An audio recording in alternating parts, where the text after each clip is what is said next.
नमस्कार, आप देख रहे हैं बिजनेस टुडे बाजार। मैं हूं हर्ष शर्मा, एक बार फिर आपके सामने हाजिर है और जिसका पूरा देश इंतज़ार कर रहा था, आखिरकार वो खबर आ गई है। वो बम हिंडनबर्ग ने फोड़ दिया है। ये बम किसके ऊपर फूटा है?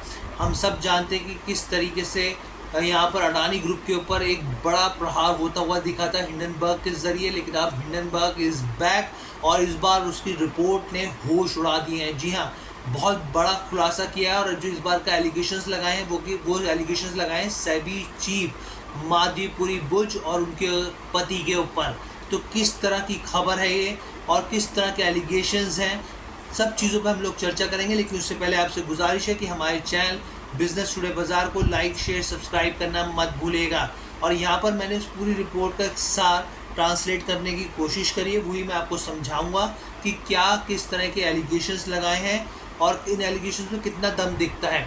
तो देखिए, सबसे पहले मैं आपको बता दूं कि हिंडनबर्ग ने एक बार फिर यहाँ पर अडानी ग्रुप से नाम जोड़ते हुए यहाँ पर अब इस बार सेबी चीफ माधवीपुरी बुच के ऊपर उनको लपेटने की कोशिश की रही है, उनके ऊपर निशाना साधा है, उनके ऊपर कई तरह के आरोप लगाए हैं यहाँ पर।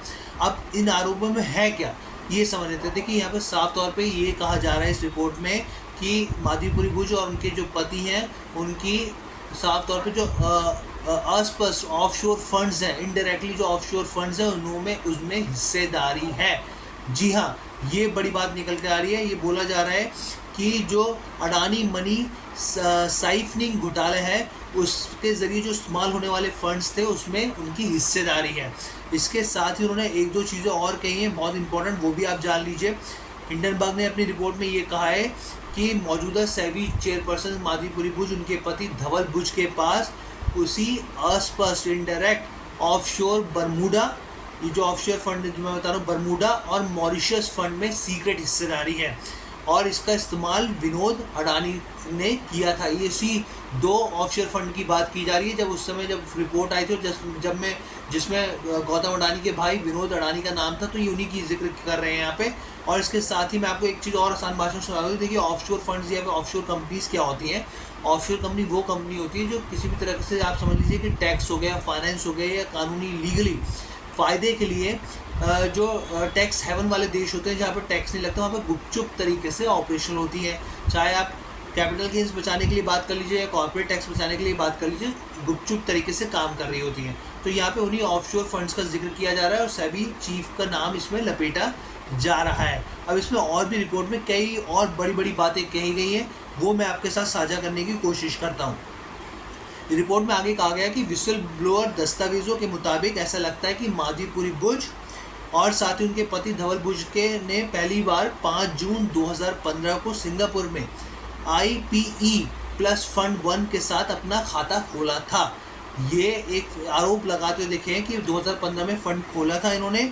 और यहाँ पे एक चीज़ और बोली गई है कि ये जो खाता खोला गया था इसमें जो ऑफशोर फंड जो मॉरिशस फंड है उसकी स्थापना जिसने की थी, जिस कंपनी का नाम ले रहे हैं, इंडिया इन्फोलाइन के ज़रिए अडानी कंपनी के एक निदेशक ने यहाँ पर ये पूरे इस फंड के ऑफशोर फंड की स्थापना की थी जो कि टैक्स हेवन मॉरिशस में रजिस्टर्ड है और इस फंड का इस्तेमाल गौतम अडानी के भाई ने किया था।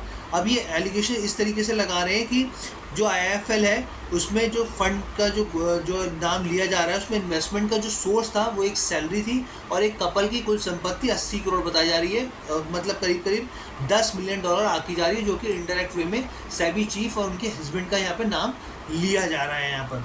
इसके अलावा उन्होंने कई और बातें कही हैं, मैं आपको वो भी बता देता हूँ। उन्होंने ये भी कहा है कि रिकॉर्ड के मुताबिक सेबी चेयरपर्सन के पास एगोरा एडवाइजरी नामक एक कंसल्टेंसी बिजनेस में 99% हिस्सेदारी है, जहां उनके पति एक निर्देशक हैं। और रिपोर्ट में ये भी कहा गया है कि साल 2022 में इस इकाई ने कंसल्टेंसी से करीब करीब $2,61,000 का रेवेन्यू पाया है। और इसने और एक तरीके से मतलब मजाक करते हुए या फिर मजाक उड़ाते हुए यहाँ पर हिंडनबर्ग ने कहा है कि ऑफशोर फंड धारकों को सेबी को ढूंढना चाहिए। अगर वो ढूंढना चाहते हैं तो सेबी चेयरपर्सन को आईने में देखकर खुद से शुरुआत करनी चाहिए। इस तरह की बातें तक निकल कर सामने आ रही है।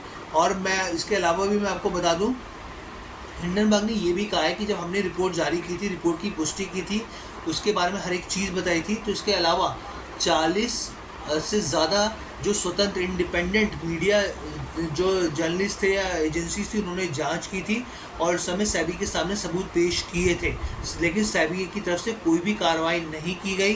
बल्कि इसके उलट 27 जून 2024 को सेबी ने एक कारण बताओ नोटिस जारी कर दिया और 106 पेज का विश्लेषण में साफ तौर पे कहा गया कि गलती हिंडनबर्ग की है और सबूत अपर्याप्त है, यानी इनसफिशिएंट सबूत है।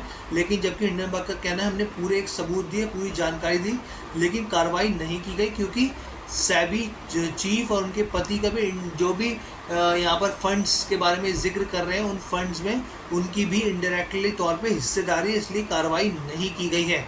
लेकिन यहाँ पर हम लोग बता दें कि भारत में कुछ ऐसे बड़े संस्थान हैं जिनके ऊपर उंगली उठाना बहुत गलत बात है, क्योंकि बहुत ही ईमानदारी से वो काम करते हैं और इस तरह के जो एलिगेशंस यहाँ पर लगाए जा रहे हैं, तो हमारी तरफ से तो हम लोग इसके बारे में बिल्कुल नहीं कह सकते और इस तरह का एलिगेशन लगाना भी गलत है, क्योंकि आप समझिए जो सेबी जैसा संस्थान है वो बहुत ही स्वतंत्र, बहुत ही ईमानदारी से काम करता है और हम लोग देखते भी आए हैं।